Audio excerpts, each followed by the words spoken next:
Welcome to Secrets Revealed, the Holy Bible. Today we're looking at Genesis chapter 30.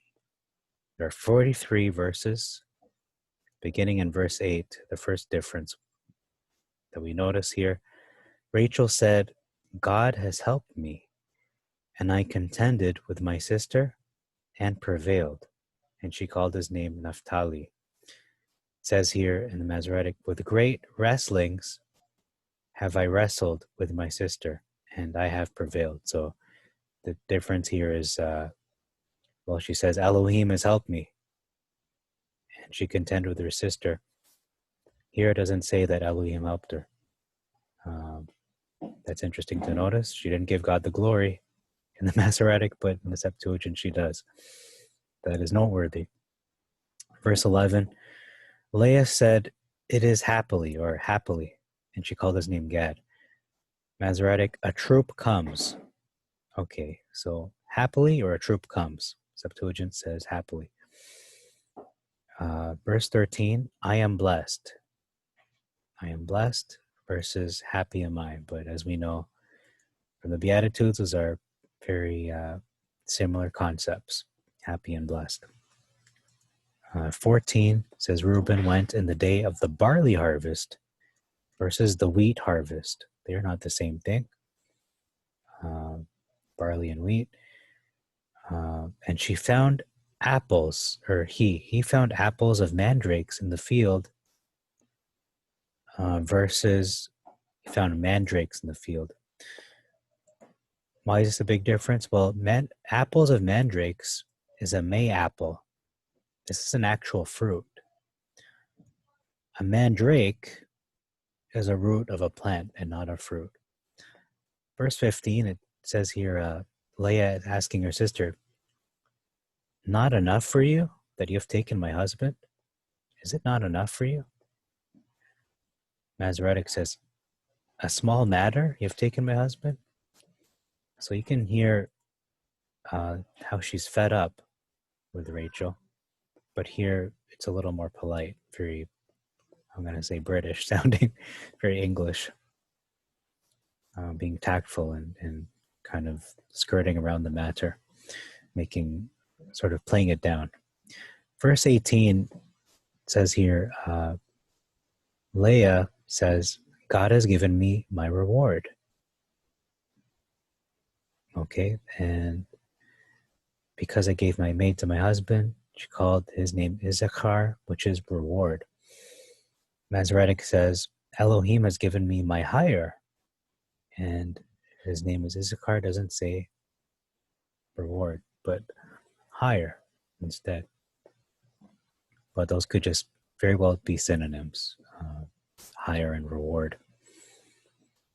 We'll see that again later in the same chapter. Verse 20, God has given me a good gift in this time.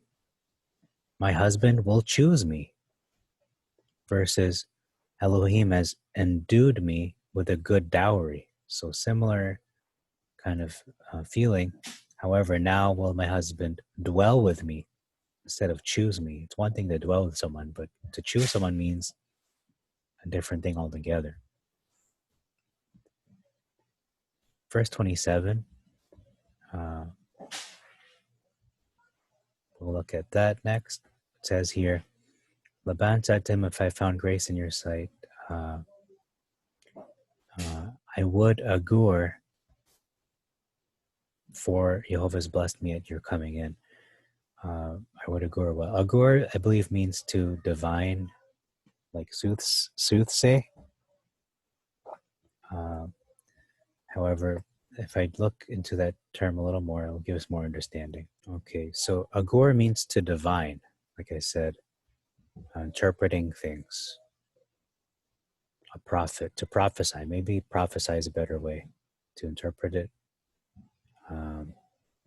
as opposed to soothsaying, because that is usually linked with pagan practices.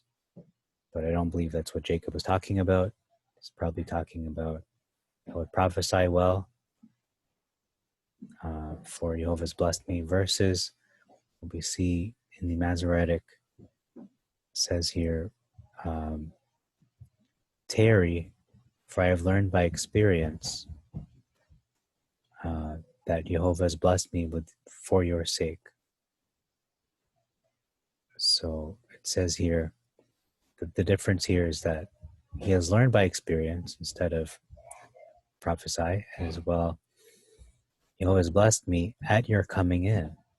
He's blessed me when you come in, versus Jehovah has blessed me for your sake. So a little bit different wording there. Verse 30, now then, when shall I set up? Verse 30, I'm in the wrong verse. Now then, when shall I set up my own house? Jacob asking Laban. Versus, Jehovah has blessed me. And now, when shall I provide for my own house also?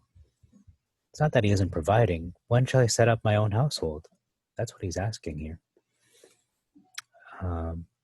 Verse 32, this is a lot of major differences. This is closing out the chapter now. This is something that Jacob did, and it seems mysterious to a lot of people even today. So let's look at this in great detail. Let all your sheep pass by today, and separate there every gray sheep among the rams. Everyone that is speckled and spotted among the goats shall be my reward. Jacob speaking, and says here, I will pass through all your flock today. So big difference. He's passing through. Jacob is removing from there all the speckled, spotted, which is the same, but cattle, notice, and all the brown cattle among the sheep. So actually, this is talking about sheep, not cattle. Maybe cattle is just a term for livestock. And the brown cattle instead of the gray sheep, and the spotted and speckled among the goats, of such shall be my hire, not reward. So we see that again, just a different wording. Verse 33, on the morrow, it says, it will answer for me on the morrow, my righteousness, versus in time to come. It doesn't give you a defined period, just general in time to come. Could be any time in the future. It says, for it is my reward before you, versus when it shall come for my hire before your face. So again, slight difference in the wording, but a difference nonetheless. Verse 35, everyone that was white among them, so he separated all these, spotted, speckled, and it was gray, and everyone that was white among them, versus everyone that had some white in it, and all the brown among the sheep. So it adds, instead of just saying the ones that were white, ones that had some white in it, or had white in it, and all the brown among the sheep. So in the Septuagint, it sounds like he's separating these spotted, speckled, and the gray from the ones that were white, or maybe he is taking the white. I'm not sure. However, it does say in the some white had white in it, and the brown. So it includes that. It actually adds to what it originally says. So it's not what it says in the original scriptures, the original. In verse 37, Jacob took to himself green rods of storax tree, versus rods of green poplar. Could just be a synonym for that.